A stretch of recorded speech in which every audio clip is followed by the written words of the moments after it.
John ബ്രിട്ടാസിനെ വിമർശിക്കാത്തവർ സമൂഹ മാധ്യമ ലോകത്തില്ല. അത്രയ്ക്കാണല്ലോ രാജ്യസഭാംഗം പറഞ്ഞത്. കോഴിക്കോട്ടെ കേരള നദ്വത്തുൽ മുജാഹിദീൻ സമ്മേളനത്തിൽ പ്രസംഗിക്കുമ്പോൾ ബ്രിട്ടാസ് വിളമ്പിയ മതരാഷ്ട്രീയ സാഹിത്യത്തിന് 2 ലക്ഷ്യങ്ങൾ ഉണ്ടായിരുന്നത്.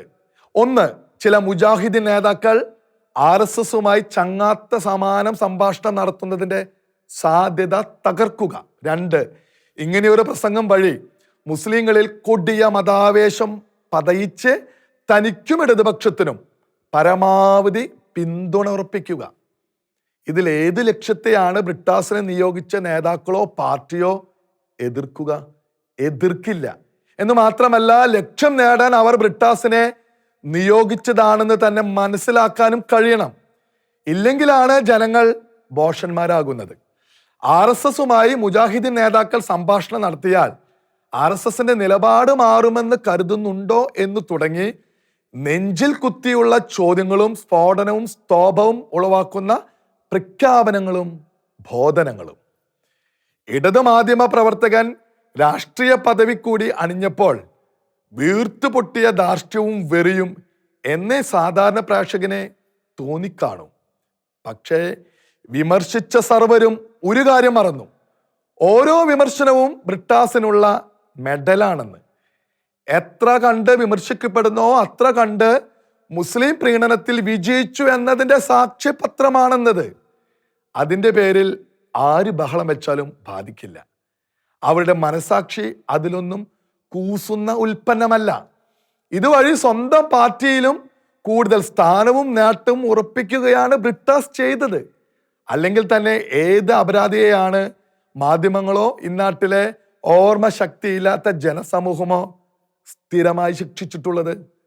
സമൂഹ മാധ്യമങ്ങളിലെ പരിഹാസവാക്യങ്ങൾ ഉപയോഗിച്ച് 2 നാൾ പുലഭ്യം പറഞ്ഞുകൊണ്ടും ബ്രിട്ടാസിന് എന്തു ഛേദം?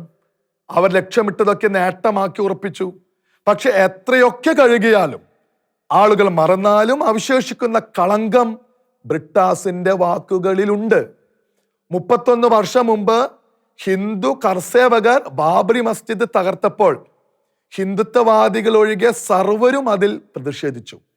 അന്താരാഷ്ട്ര തലത്തിലും പ്രതിഷേധം പടർന്നു. എന്നാൽ കർസേവകരുടെ ആവേശത്തിനൊപ്പം പ്രതികാരവാഞ്ചിയുമായി മുസ്ലിം ലീഗോ കേരളത്തിലെ മുഖ്യധാര മുസ്ലിം സമൂഹമോ രംഗത്തിറങ്ങിയില്ല. പ്രായോഗിക ബുദ്ധിയും പക്വതയും ഇക്കാര്യത്തിൽ അവരെ നയിച്ചു. സംഭവം നടന്നത് കോൺഗ്രസ് പ്രധാനമന്ത്രിയുടെ കാലത്തായിട്ട് പോലും മുസ്ലിം ലീഗ് കോൺഗ്രസ് മുന്നണിയിൽ തുടർന്നു.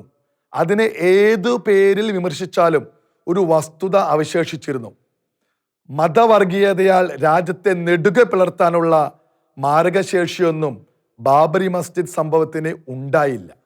അതുതന്നെയാണ് ഇന്ത്യയുടെ ശക്തി.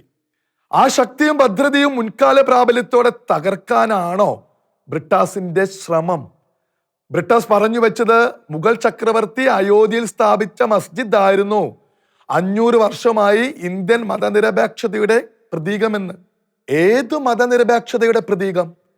ഇന്ത്യ ആക്രമിച്ച് കീഴ്പ്പെടുത്തുകയും അയോധ്യയിൽ മസ്ജിദ് നിർമ്മിക്കുകയും ചെയ്ത മുഗൾ ചക്രവർത്തി കൊണ്ടുവന്ന മതനിരപേക്ഷതയുടെയോ? അതോ ചക്രവർത്തിയും മുഗൾ ഭരണമാകുകയും പോയിട്ടും അയോധ്യയിൽ ആ മന്ദിരം വീഴാതെ നിലനിർത്തിയ ഹൈന്ദവ ഭൂരിപക്ഷമുള്ള ഇന്ത്യൻ ജനതയുടെ മതനിരപേക്ഷതയോ?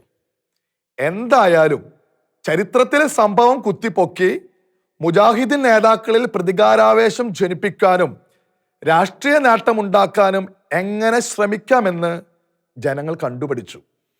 നിലപാട് മാറാത്ത RSSനോട് സംഭാഷണം നടത്തിയാൽ മുസ്ലിം സമൂഹത്തിനുണ്ടാകാൻ പോകുന്ന ദുരന്തമോർത്ത് ഒരു ഇടതു രാജ്യസഭാംഗം വിലപിക്കുന്ന കാഴ്ചയും കണ്ടറിഞ്ഞു.